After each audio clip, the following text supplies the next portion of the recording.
In a quiet town nestled among rolling hills lived a young girl named Mira. Every night, after her parents tucked her into bed, she would lay awake, staring up at the twinkling stars.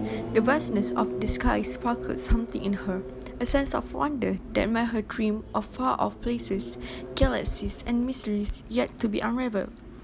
But as much as she loved to dream, Mira also had a curiosity that sought to understand the how and the why of everything. One evening, as the autumn wind whispered through the trees, Mira's teacher, Miss Reyes, announced something that made her heart race with excitement: a STEM-themed school project. The task was simple: imagine a new world, a new frontier, or a groundbreaking discovery, something that could change the future. Then design and build it. Mira's imagination went wild. She imagined flying cities suspended in the sky, powered by renewable energy, where people travel in vehicles that harness the wind, the sun, and even the stars. What if we could live in the clouds? She mused.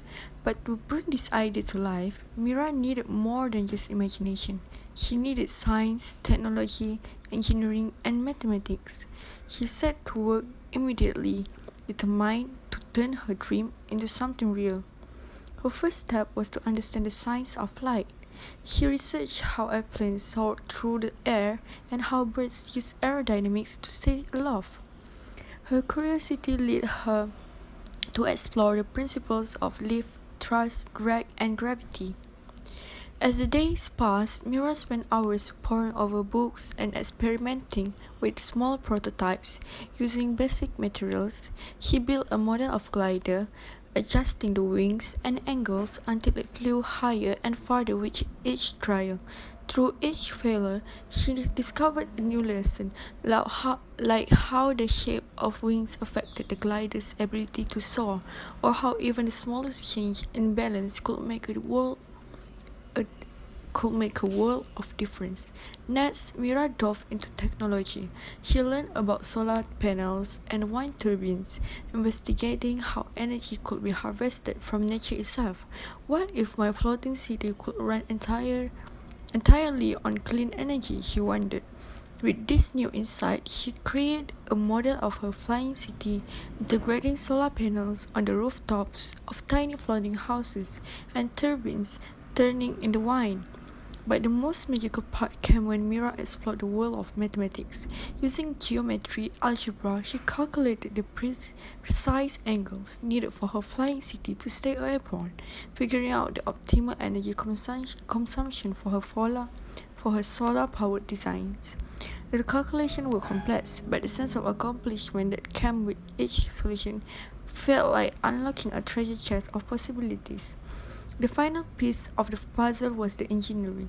Mira sketched blueprints for the floating city and began constructing a 3D model using materials like foam, cardboard, and plastic. She designed homes that could rise into the sky, connected by bridges that could withstand the force of wind. Mira even incorporated sustainable agriculture into her design, imagining crops that could grow in the air using vertical farming techniques. When it was time to present her project, Mira stood before her class with a wide grin, her heart fluttering like a butterfly. She shared the story of her floating city, how STEM had helped her turn a dream into reality. She explained the science behind flight, the technology of renewable energy, the mathematics that kept everything in balance, and the engineering that tied it all together. Miss Reyes smiled. Mira, you've not only imagined a world, you've made it possible. You have used them to weave wonder into reality. But for Mira, the greatest discovery was not the flying city she had built, but the knowledge that STEM wasn't just a collection of facts and equations. It was a language of exploration. It was a tool that could transform the world of imagination into one of limitless possibilities.